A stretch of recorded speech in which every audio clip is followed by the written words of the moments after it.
بسم اللہ الرحمن الرحیم۔ فرمان غوث اعظم دستگیر رحمۃ اللہ علیہ حضرت عبد القادر جیلانی۔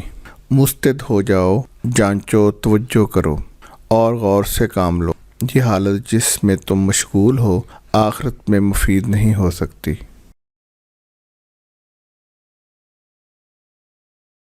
تم گونگے اندھے بہرے ہو کہ تمہارے سروں میں تو کان ہیں مگر قلوب کے کان نہیں۔ تم میں سے ہر شخص اللہ کی کچھ نہ کچھ نافرمانی کر چکا ہے مگر نہ اس کی فکر کرتا ہے اور نہ اس سے توبہ کرتا ہے۔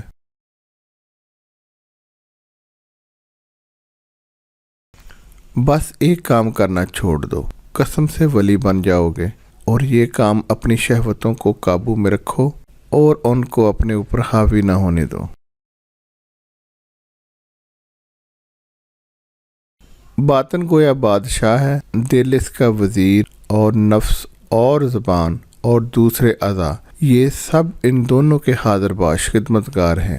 باطن دریائے خداوندی سے سیراب ہوتا ہے اور دل باطن سے سیراب ہوتا ہے، اور نفس مطمئنہ دل سے اور زبان نفس سے سیراب ہوتی ہے۔ جب زبان صالح ہو جاتی ہے تو دل صالح ہو جاتا ہے، اور جب زبان بگڑ جاتی ہے تو گویا دل بگڑ جاتا ہے۔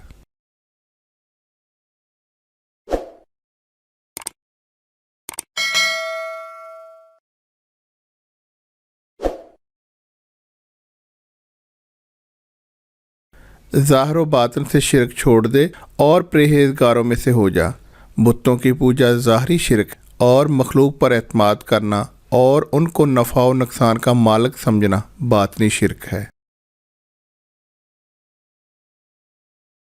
مخلوق سے کنارہ کشی کرنے سے پہلے علم حاصل کرو، کیونکہ جو شخص بغیر علم کے عبادت کرتا ہے وہ اصلاح سے زیادہ فساد میں مبتلا ہو جاتا ہے۔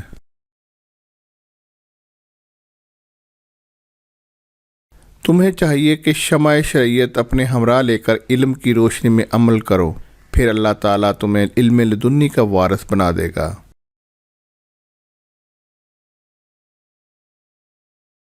اکثر مرتبہ نبوت بکریاں چرانے والوں کو ملا ہے، اور مرتبہ ولایت غلاموں اور فقیروں کو عطا کیا جاتا ہے۔ جس قدر بندہ اللہ تعالیٰ کے سامنے جھکتا ہے اسی قدر اللہ تعالیٰ اس کو بلندی عطا فرماتا ہے۔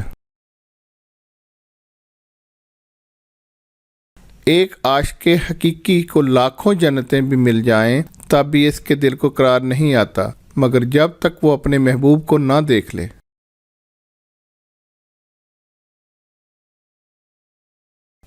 نفس کا وجود معصیت ہے اور اس کا گم کر دینا اطاعت ہے۔ خواہشات پر عمل کرنا نفس کا وجود ہے، خواہشات سے باز رہنا نفس کا گم کر دینا ہے۔ خواہشات نفسانیہ سے باز رہ اور بغیر موافقت اور تقدیر الہی ان کو حاصل نہ کر، نہ اپنے اختیار سے اور نہ خواہش سے۔